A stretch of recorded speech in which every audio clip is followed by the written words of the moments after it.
Sa ating Partners in Peace and Progress Stories ngayong gabi ng Martes, tinalakay ng mga kawani ng Ministry of Social Services BARMM kay Sultan Mastura Mayor Datu Mandu Mastura ang Sustainable Livelihood Program o SLP ng Ministry, kung saan 56 ang benepisyaryo sa bayan. Ang kwentong pangkabuhayan mula kay Quizat Chavez. Suportado ni Sultan Mastura Mayor Datu Mandu Mastura ang hakbang ng MSSD BARM sa pagsusulong ng Sustainable Livelihood Program o SLP. Nagharap ang mga kawani ng ministry at ang alkalde araw ng Lunes.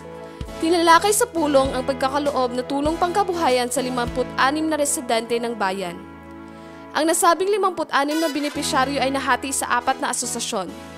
3 rito ay planong pumasok sa negosyong rice retailing, habang isa naman ay magsimula ng proyektong hog grazing.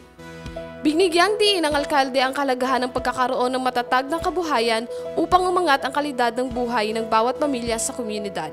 Patuloy ang lokal na pamahalaan ng Sultan Mastura sa pakikiisa sa programang tunay na nakatutugon sa pangangailangan ng taong bayan.